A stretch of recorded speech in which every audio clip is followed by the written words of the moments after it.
Hello, everyone, and welcome to another episode of the Powerful Man Show. I am your host, Doug Holt, with my co-host, Tim, the Powerful Man Matthews.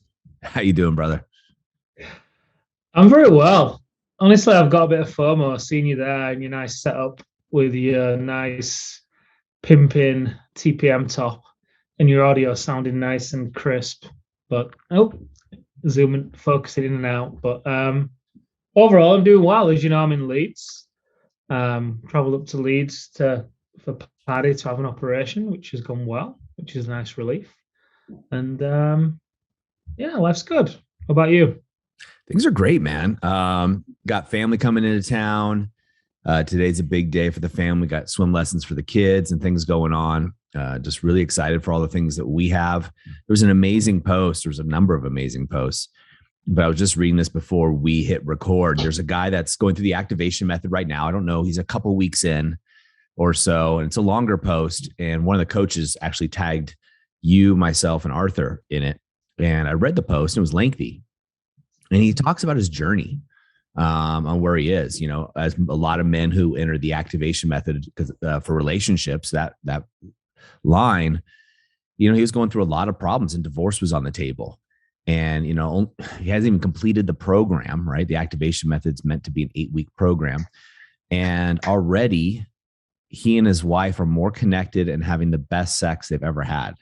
So his wife, you know, I won't give all the details, but his wife took him out or had a surprise dinner for him. And then, you know, again, divorce recently was on the table. Like she was leaving.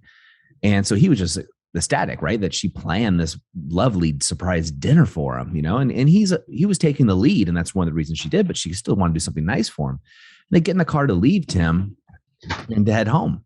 And she says, "Oh no, we're not going home." And she got a hotel room for them. And then they continued the night throughout going out. They decide, hey, we're not tired. Let's go out. And they got a couple drinks and then went back home. And he didn't go to the details, very much a gentleman, but he just said, he said, even before when my marriage was at its best, I never would have imagined it could be this good. You know, and they woke up the next morning, had brunch together and great conversations. And, you know, they met up with another couple again. And, you know, he's like, hey, I just want to share this with you guys. I don't want to be bragging about it, but, you know, life is great and I'm doing the work. And that's what it's about. It just, you know, we come down, you know, you're in Leeds, you're traveling with your family right now. You know, my family is upstairs and you and I get together a couple hours every week to record these podcasts for the guys. And it's not always easy for us to break free to do that because there's other things going on in our lives as well. And when I see guys that are going through the program on a daily basis, we see posts like this. You and I have the opportunity of doing that. It just reminds me of why we do what we do, right? Why do we show up here rather than showing up the million other places that we could be doing work in the world? It's seeing men that are going through this program. Again, we keep the programs very intimate and small, which makes us very unique. It's not a very great scalable business model. However, it works really well because of the results. And when the guy is saying, hey, look, it's better than I ever could have imagined, even when things were good in my marriage. It's so great now. And only a few weeks in, it just really warms my heart. So I'm on a high right now. I'm feeling great. Yeah, me too. And look, honestly, we were going to reschedule this podcast, right? Because I was going to be in Leeds. I don't have the setup that I would prefer to use. And I apologize, Chief. I get messages from Chief. You probably don't know this, but Chief sends me messages every couple of weeks. Hey, your audio was good. Try this setting. Hey, your audio sucked. Try this setting. You know what he's like when his audio is such a fan of audio, right? So it's great to have him in your corner. But anyway, so Chief, I apologize if the audio isn't to your standard on this episode. How come I don't, Chief? Look, how come I don't get messages? Obviously, your audio is spot on. Yeah. So look, we were going to reschedule, right? Because it wasn't convenient per se to do this. As you can see, if you're watching on YouTube, I don't have my TPM top. I don't have my mic. And it leads into the topic that I wanted to discuss today because I found myself caring what others think. You know, how will I be perceived if I don't have my mic, if I don't have my TPM top, right? And somebody may be listening or watching this for the first time, right? And that's their first impression of me. And yeah, first impressions count. And what's more important is the fact that the results that those men get, this movement, and us getting these messages out there far outweighs what people quote unquote think. And that's my own story, right? And at the same time, we see it so often in the movement, right? Part of the problem facing the men that come to us is they care too much about what others think. And as a result of that, they then go and buy the house in the neighborhood that they think they should buy in order to keep up with, quote unquote, the Joneses. They then go and buy the car that they think they should have in order to please a certain person. And then when the next car comes out, oh, well, I've got to get that as well, because if I don't, what will people think of me? Will I be less than, essentially, is the narrative underneath all the other ones above that, which is, am I going to look poor? Am I going to look, so many stories that the men tell themselves that weave into it, and they end up in no man's land and going through the first agony of greed, which isn't meaning that they're greedy. It just means that they feel empty. No matter how much they have, it never feels like enough. And I wanted to bring that to the conversation today. And I'm curious, Doug, I mean, have you seen, what's your experience of this, both in the movement with the men and maybe even in your own life? Oh, I mean, anybody listening to this has experienced this. I mean, it's to be human, right? To care what other people think. And you know me, Tim, like, gosh, was it 6 months ago? I started really getting into neuroscience and brain chemistry. And part of this has to do with our natural evolutionary brain chemistry, right? We are preconditioned to want to please the tribe, right? You know, the idea behind this is that way back in the day when we were in tribes, I mean, family units or what have you, if you got thrown out of the tribe, you're going to die. Right? Because then if you're going through the savannah or wherever else it could be, you know, in the world, depending on what your beliefs are, right? If you're by yourself and you break a leg or you step in a hole or the saber-toothed tiger's after you, you can die, right? No one's there. However, if you step in the hole and you're with the tribe, they can pick you up, carry you, defend you, protect you, etc. Right? Your chances of survival and procreation are greater. So we're pre-programmed to want everybody to like us, right? We're pre-programmed to give a shit about people's opinions and thoughts because that protects us. That's a natural protection mechanism within inside of us. However, there's no saber-toothed tiger anymore. So we create the saber-toothed tiger in our minds. We create it through creating problems and other things. So have this experience in my life? Oh yeah, definitely. There was a time, you know, this is when you and I basically first met or first started chatting together. There was a time when I hated being on video. The lighting wasn't correct, right? And I still have this, I complain about this all the time, right? I want someone just to come here to my house and just set up the studio and be done with it so I don't have to think about it. But there was a time when I just wouldn't do it. I was like, oh yeah, okay, I'm going to do some videos, because what I wanted to do at this time is share my gifts, right? Share the things that had led me to be, quote, successful in business and successful in life. And I just wouldn't film. So what I would do, and I've talked about this before in the podcast, is I was like, you know what? My camera is not good enough. Cool. I'll order another camera. I can afford that. Great. Camera shows up. I set it up. Lighting's not good. Order box lights, get the greatest lights you can get. Great. Lights are on, cameras on. That's not good enough. Right? I'm doing this because I want the impression of me to be top notch. Oh, the background's not good enough. And these were excuses that prevented me from doing what was necessary or what I really wanted to do. And a lot of guys do the same thing, but they do it with possessions, right? Because they're doing it with the possessions to make sure they look good, right? Okay, I got to drive the right car, right? Because that's going to give me the optics. Just like the light that I was trying to buy to fill a void internally, they're buying the car. Okay, I need the other optics because Tim has a lake house, so I need a house in the lake as well, where I can take my family and we can have these summer vacations and retreats and everything's going to be great, right? My wife's going to love it. This has been her dream. And it works for a season, right? And after that, you don't go to the lake house as much. Or maybe there's some guys that have this story that are listening to this right now. Their wife goes to the lake house a lot and they're not going. And that's where the separation starts to happen. So this has happened countless times in my life. I mean, I could spend all day giving examples of where I have consciously or unconsciously in my life gone down this path of trying to keep up with the Joneses, so to speak, and, get the car, get the house, and do those things. Living in Santa Barbara, California for 20 years, I mean, it's a lot of wealth around you. And, if you're not driving a BMW, like a BMW is like the Hyundai, it's like the lower end car, and everybody else is driving really nice cars. So yeah, I see it all the time. And I see it with guys in the movement, especially guys that are coming in. I also see the flip side of it, which we can talk about in a little bit. But yeah, to answer your question, I could give you countless stories, and men fall into this pit where I will share with you guys, and I'll come back to the other side of this. Men fall into this pit. And when you have this pit of emptiness, where you're trying to impress everybody else, really that is the pit inside of you, right? It's really what's going on inside of you. And Tim, I'm doing a masterclass for the men in the Brotherhood and the Inner Circle, are 1 year, 2 different 1 year mastermind programs that we have for men who graduate the activation method. And tomorrow, the whole class is about how to stay in your power and be unflappable in any situation. So it's right along the lines of what you bring to the table today.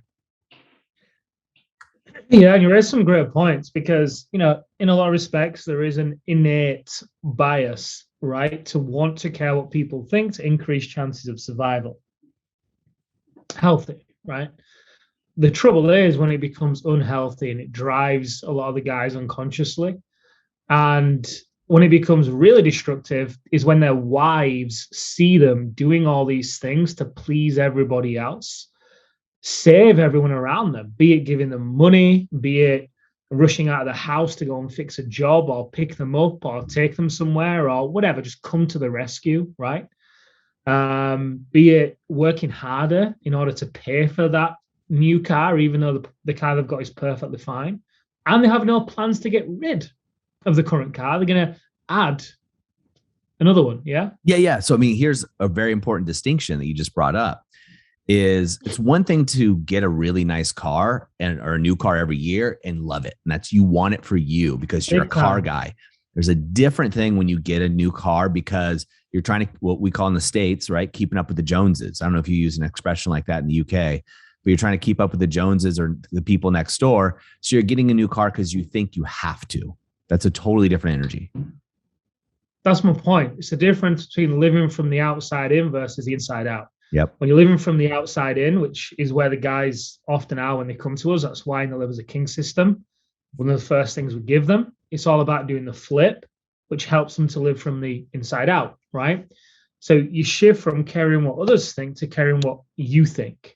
Now, if you still get the car and you're doing it for the right reasons, and you're not doing it to fill a pit, like you've said, trying to fill some insatiable void that's inside of you, and no matter how many cars you buy or homes you build or money you make, it just never seems to fill it. In fact, it's more like a bottomless pit. The more you actually have and the more you make and the more you buy, the worse you feel, right? That's the outside in versus the inside out. It's a very different place to come from. And let's talk about that. Like you mentioned it a moment ago, the flip side of this. Let's talk about the flip side, because I also want to touch on a few things the guys can do. Like if any people resonating with this right now, I'd love for us to give them some practical steps that they can actually walk away from this with, to stop, to make this shift from caring what others think to caring what you think. Because again, the point I was making before, the way that this shows up in a relationship and can be destructive is when you say you don't have time, or your wife, and I'm thinking of a few guys in particular as I say this, their wife watches the father not have time for her, or say he doesn't have time to go on a date, or not have time for the kids, yet he's got time to save everybody else or work harder so he can make more money and buy the next car or do anything to fill this pit, essentially, because you're living from the outside in. Now, to your wife or to your children, that's just, the message they're receiving is that they don't matter. They're not as important. You do everything for everybody else, but not for them. It just pushes them away. So the flip side, so caring what others think to caring what you think, what is the flip side of this, in your opinion? Well, I mean, yeah, there's a reason that the New York Times bestselling book for a long time was The Subtle Art of Not Giving a Fuck. I mean, there's a reason for it, because guys see this, and women, see this playing out in their lives and they don't want to care as much, but they do. The flip side to this, and this is actually in my slide deck, is there's two camps I get to speak to, right? There's guys that go to the alpha reset, boom, they get it, right? That's the instant way to go start living from the inside out. Guys that haven't been there, right? Those guys, right? We're starting to look at how do you start to discover who you really are and be so secure and happy with who you are and who you're working to become that you don't care what other people think. Everybody's entitled to their opinion. And guess what? Nobody cares about you as much as you do. They just don't. I'm guessing almost nobody would have noticed you had no top on, right? The polo shirt that we wear as coaches through TPM. I know you call it TPM top, but the guys listening have no idea what we're talking about. So the polo shirt that the coaches, we all wear same polo shirt. It's got the logo on it. Nobody would notice, but Tim notices, right? Because he sees himself. He has an image of himself of what he should be looking like, doing, acting like, and it's not in congruence. The nice thing for Tim is Tim knows who Tim is, and Tim's very secure with who Tim is, right? So it's really important that men have that difference. So on the other side of this, which to your point is, what does this look like? So the guys, I can speak to the guys in the movement and other men that I know that have gone away from this, is you start investing your money and your dollars and your time into things that you really care about. Most every man listening to this podcast right now is going to tell me that their family is first. And you know what I always say, Tim, show me your calendar and I'll show you your priorities, right? Show me your bank account and I'll show you your priorities. And it's easy to talk a good game. I fall into this. You fall into this. We all do at times. But I'm just right now, in fact, just before it came down, I was telling my wife that we're going to fly the whole family out to Mexico and we're going to stay an extra week in Mexico at an all-inclusive resort on the beach at the end of our team retreat in the same area. And the reason I said yes to that versus taking that same money and investing it, which is what I wanted to do originally, and because it's going to be an expensive trip, or saving some money and just getting a house instead of doing an all-inclusive. But I want the kids to have the experience. Rocking chair test, which we'll talk about in a little bit. But what do I want? What are my priorities? What are the true priorities in my life? Family first, right? So I got to put my money where my mouth is, so to speak, and experiences with my family. That's the true investment. That's the true investment I want to make. Yeah, I want to put money in crypto or real estate or the S&P or index funds, all those things. I still want to do that. However, the investment I really want to make is spending time, which is opportunity costs for all of us businessmen, with my family, and spending my capital, my money, with my family. And that's the exact same decision men that join the activation method make, right? They're spending time learning new skills to save their marriage. They're investing money, capital, into a course and a program to save their marriage. They're putting their money where their mouth is. And I think all too often, men have this thought process of like, hey, family first, family's most important to me. And then they spend their time and their money at work, or they spend their time and their money at their friends, or they spend their time and their money on material possessions that don't really mean anything. And if you look at a 5-year or 10-year down the line timeline, which is a super short timeline, by the way, the car is not going to be worth much, or it's going to devalue itself. The other house may go up in value financially, but okay, big deal. But where are your memories? Are you having great relationships with your kids? Great relationship with your wife? And sex isn't everything, but are you having intimacy where you're connecting? And the reason we talk about sex is because the only difference between, you and your wife's brother, she loves both of you, but she doesn't have sex with her brother. So it's a good barometer for a healthy marriage. And so on the other side of this, men are starting to take stock of where they're investing their time and their money, and they're looking back into how they can better their family. That's why guys continue on with us. They see the ROI and after the activation method, and they choose to go into the brotherhood or the inner circle or the accelerator or one of the other programs because they're seeing the actual ROI is significantly higher in their life as well as their finances when they put their priorities first. Mm-hmm. Wow. Said a lot of great points. And yeah, look, the flip side of this, like you said, the subtle art of not giving a fuck, right? I was going to say I'm about to swear, but I just swore in case you got kids in the car. It's too late. So I'll continue my part. Too late. So we talk a lot about living a fuck yes life in the movement, right? And it's a very clear delineation. It's all about getting off the fence, right? Getting off the fence of kinda, should I have to, I need to. Oftentimes, men are operating in this gray area when they care what other people think. And therefore, in this gray area, life is kind of gray. They have good relationships, but not great relationships. They do well in business, but they don't really play all out in business. They're not playing to win at the level they know they could be playing to win. Their health is okay. It's been better, but it's kind of up and down. It's just life is dull. It's gray. And what drives the men insane in this position is everybody looks at them like they have it all. That they have it all together, but they feel very differently, and they know as well that they don't, because they're caring too much what others think. So when you actually stop caring what others think and you start caring what you think, and you live the fuck yes life, living from the inside out, reality is you get off the fence.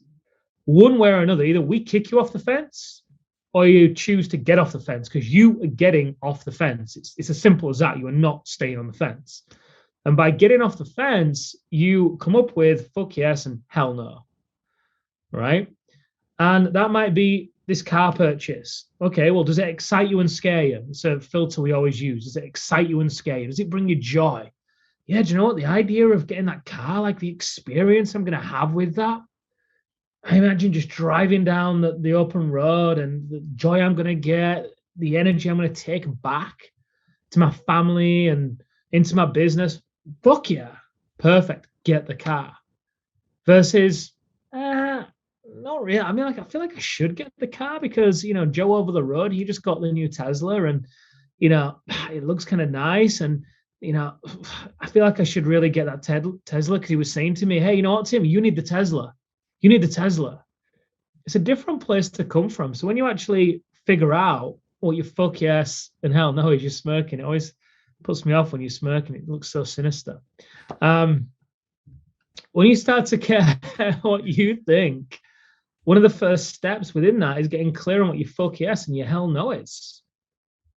And some of it is some tough decisions, looking around your life and looking at what is being reflected back to you. Because everything in your environment is a reflection. It is a mirror. It's either reflecting back to you where you have been and actually where you don't want to be, or where you are going. So if you then look around your life and you're in a home that you don't want to be in, but you've bought it because you care what other people think. You drive a car every day that you don't really want to drive because you either don't want to buy a new one or you care what people think.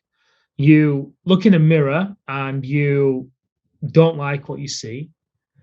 All of this is reflecting back to you who you don't want to be. Versus if you look around your life and everything's reflecting back a fuck yes, the relationships that you have with other men, where you can have meaningful conversations, where you can actually have men who hold you accountable to a higher standard. A car that you get in that might not be the top range, but you love and it feels great to drive and it reinforces the standard that you live at. Your fitness, right? You may not be ripped, but do you know what? You're working hard in the gym. You go into a gym where the workouts are tough, you're showing up and you're moving up that leaderboard, right? So the first step, in my opinion, if this is resonating for you guys, to make a shift from caring what others think to caring what you think, in my opinion, in order to know where you're going, you first got to know where you are. So take inventory, get a sheet of paper. We've given you this exercise before. I don't know if you've done it or not. Maybe your first time listening. It's a powerful exercise if you commit to doing it. Get a sheet of paper, draw a line down the middle. On the left-hand side, write fuck yes. On the top right, write hell no. Take inventory of your life, the relationships in your life, intimate, professional, personal, the projects in your life, what you're working on, right? Your health, finances and put them in fuck yes or hell no. Simple as that. There is no, if it's a hell no. Because you know it's a fuck yes. It just lights you up, right? Your job from that point is to get those hell no's across to the other side.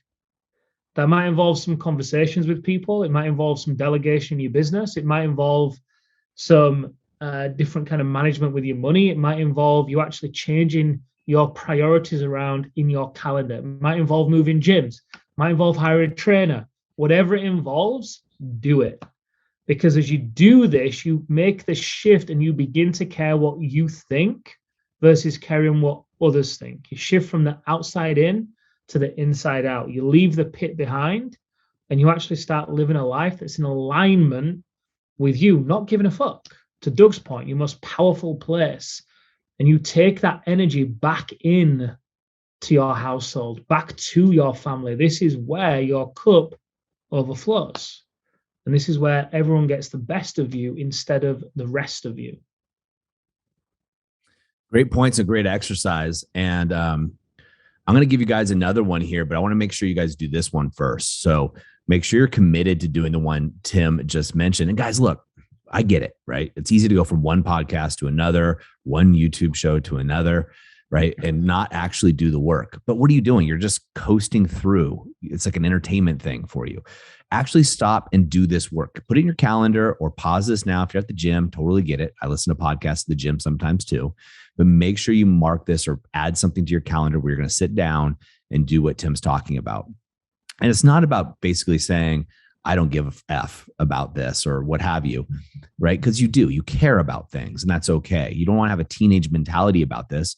But to Tim's point, does it fill you up or does it drain you, right? It's another way to look at this. When I do these podcasts with Tim, I walk away more energized than when I walked into it. So that's an indication it's a hell yes for me, right? That's how I can tell right away from an energetic standpoint. Another exercise I'm going to give you guys here, and I know we're going to go over time a little bit, Tim, but I hope that's okay. Another exercise I want to give you one is called the rocking chair test. Very simple. I use it all the time. Really easy. You may have heard about it before. So when you're in a moment of decision, of trying to figure out what's the next step, should I stay married? Should I leave? Right? Should I do the activation method? Should I not? Should I do this exercise that Doug is mentioning or not? Whatever moment of decision you are in, I'll use my example, right? So here I am. I just told you guys. So the Powerful Man is a movement. We've got about 30 people or so that are involved directly in the movement, working on the back end process, coaches, people that are helping guys get through the programs and be successful. We are taking the whole entire team of people that have been with us, at least within the last 3 months, the whole entire team down to Mexico. We've rented some amazing villas, et cetera. I'm sharing this with you for a reason. Well, I decided I had the opportunity of, do I fly my wife and my 2 kids down afterwards, spend another week at an all-inclusive resort because I want to make sure the kids have stuff to do so my wife and I can have some private time together. Do I do that, right? Or not, right? Again, really, I had this money allocated for investments. That's what I really was going to do. So rocking chair test, right? Here I'm in the moment of indecision. Again, this could be you. Are you going to do the activation method or not? Are you going to stay in your marriage or not? So the way it works is you imagine yourself at 80 years old, right? You're sitting on the porch. Tim and I are next to you. You're having a glass of lemonade or whiskey or whatever it is for you. And we're sitting in a rocking chair and you're coming back to the moment of decision. Are you happy with not going to Mexico, Doug, and saving that money and investing it so you could have a nicer rocking chair right now? Or are you happier with the memories that were created with your wife and your kids in Mexico, exploring new cultures, new things, and enjoying yourselves? Which one? Again, it's the rocking chair test. As I put myself in that rocking chair sitting next to Tim, I'm laughing, probably telling him stories about that trip to Mexico, the memories that we had and the memories we created that we never could have. Because remember, guys, I was in your situation in my marriage at one point. I know what it's like to be in a marriage that's just not working. It's hell. But I'm not in that marriage anymore. I'm in an amazing marriage and amazing relationships. So why am I wasting time and not creating great memories and not investing in it? So when I sit in the rocking chair test, again, this could be you in the activation method, because I know a lot of you guys are on the fence, so to speak, whether you want to do the activation method or not. When you're sitting there at 80 going, hey, was it a good decision to invest my time and my money into a program to make my marriage better? Yes or no? Right? Money comes and goes. That's an easy decision to me, right? I've had that decision with other programs and things that I've done, right? Investing in yourself is the number one thing. But the same thing with me. So go through the items in your life and use the rocking chair test, right? Any decision that you're sitting on the fence, a little bit weighing yourself, and use the 5 territories: self, health, wealth, relationships, and business. So again, I'll say those again: self, health, wealth, relationships, and business.